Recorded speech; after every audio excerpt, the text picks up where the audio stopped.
High viewers, کیسے ہیں آپ صاحب؟ امید کرتا ہوں آپ ٹھیک ہوں گے، انجوائے کر رہے ہوں گے سردی کو. تو اچھے اچھے کھانے بنایا کریں، انجوائے کیا کریں. زندگی بڑی مزے کی ہے، جیسے میں اکثر کہتا ہوں. مجھے دیکھیں، میں کھانے بڑے مس کرتا ہوں پاکستان کے. آپ مجھے پوچھیں کبھی، یقین مانو میرا بڑا دل کرتا ہے پاکستانی کھانے کو. تو ابھی آؤں گا جب پاکستان میں، تو پھر پاکستانی کھانے کھائیں گے، انجوائے کریں گے. تو آج جو ہے وہ میں ایک ٹاپک پہ بات کرنا چاہوں گا، یوتھ کے اوپر، ینگسٹرز پہ، جو نوجوان ہیں. نوجوانوں کے لیے کہ نوجوانوں کو کون سے مسائل درپیش ہیں اور ان مسائل کا حل کیا ہو سکتا ہے. اور اس کے تیسرا جو پوائنٹ ہے، آپ کیا سمجھتے ہیں، آپ کیا سوچتے ہیں اس بارے میں.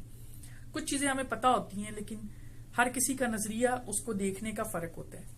تو میرے یہاں پر چینل کا مقصد یہ ہے کہ میرا نظریہ اس چیز کو دیکھنے کا کیا ہے، آپ کا نظریہ کیا ہے، آپ مجھے بتائیں گے. تو یہاں پر آپ کمنٹ کر سکتے ہیں نیچے، آپ کیا سوچتے ہیں. آپ میرے اس کیا کہہ سکتے ہیں اس کو اردو میں کیا کہیں گے ہم، میرے اس ویو سے، میرے اس دیکھنے کے طریقے سے کیا آپ جو ہے وہ اگری کرتے ہیں، آپ اس کے ساتھ متفق ہیں، یا آپ کی کیا رائے ہے. میں سمجھتا ہوں کہ آج کل ہمارے جو نوجوان نسل ہے، اس کو جو مسائل درپیش ہیں، ان میں سے بڑے مسائل کی میں بات کروں گا. یوں تو بہت سارے ہیں، لیکن جو بڑے مسائل ہیں ان میں سے ایک مسئلہ یہ ہے کہ مایوسی جو ہے نا، وہ ایک گناہ ہے. میں بتاؤں آپ کو، مایوس نہیں ہونا چاہیے کسی بھی چیز سے. تو ہمارے ینگسٹرز کو جو مسائل درپیش ہیں، ان میں مایوسی ہے، تنہائی ہے، ڈپریشن ہے، ہم ذہنی مریض ہو جاتے ہیں، ذہنی دباؤ ہے، پریشر ہے سوسائٹی کا، معاشرے کا، ایکسپیکٹیشن، توقعات ہیں جن کو پورا کرنے کی جو ہے وہ ٹینشن ہے، پریشانی ہے.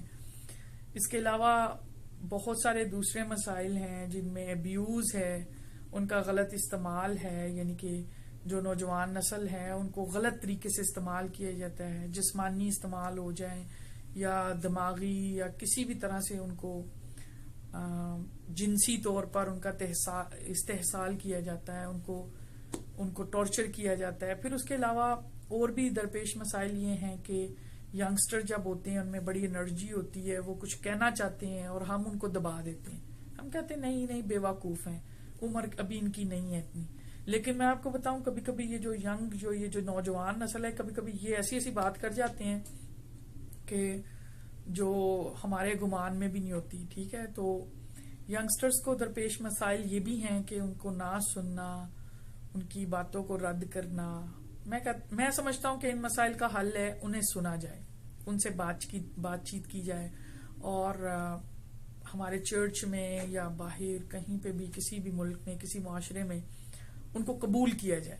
ٹھیک ہے، مسائل سے ریلیٹڈ چیزیں جو ہیں ان سے بات کی جائے، ان سے پوچھا جائے، ان کی رائے لی جائے کہ اس مسئلے کو کس طرح حل کیا جائے. اور میں سمجھتا ہوں کہ اگر ینگسٹرز کو، اگر نوجوان نسل کو ہم موقع دیں کسی بھی کام کو کرنے کا، تو وہ بہتر طریقے سے کریں گے. ایسا میں نے دیکھا ہے، لوگ آتے ہیں کاؤنسلنگ کے لیے، یہاں امریکہ میں، میکسیکو میں، گوتے مالا میں تھا میں، وہاں پہ بھی کافی لوگ، یہ ینگسٹر جو ہیں آتے تھے، نوجوان جو ہیں، ان کے مسائل میں یہی مسائل تھے جو مسائل ہمارے پاکستان میں ہے نا.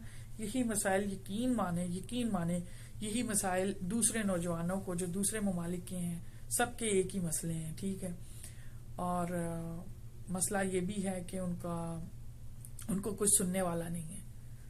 تو میں ایسا سمجھتا ہوں، میں نے شاید تھوڑا سا حل بتایا ہے کہ ان سے بات چیت کی جائے. آپ کیا کہتے ہیں؟ آپ اس میں کمنٹ کر کے ویڈیو میں بتائیں. اور آپ کا بہت بہت شکریہ، آپ لوگ ویڈیوز دیکھتے ہو، ہاں میری باتیں سنتے ہو، شکریہ آپ کا. اور لوگوں سے شیئر کریں، لوگوں کو بتائیں. میرا چینل بنانے کا مقصد ہی یہ تھا، ایٹ لیسٹ ان پہ بات کی جائے، ان مسائل پہ. اور میں کچھ کہنا چاہتا ہوں تو میں ویورز کو کہوں، آج کل ہم ایسے سوشل میڈیا پہ سب سے بات کر سکتے ہیں. تو اپنا خیال رکھیے گا، کھانے بنائیے گا، مجھے بھی کھانے بنا کے دکھایا کریں تھوڑے سے طرح. میں بھی کبھی کبھی بڑا دل کرتا ہے پاکستانی کھانے کھانے کو، لیکن باہر کے ممالک میں کئی دفعہ آپ کو نہیں ملتے. وہ مزہ اور پھر اپنی چاہت لوگوں کی وہ نہیں ملتی. تو اس لیے آپ کا بہت بہت شکریہ. اپنا خیال رکھیے گا. دوبارہ ملیں گے نئی ویڈیو کے ساتھ کل یا پرسوں. سوری میں کل ویڈیو نہیں بنا سکا، کافی بیزی تھا.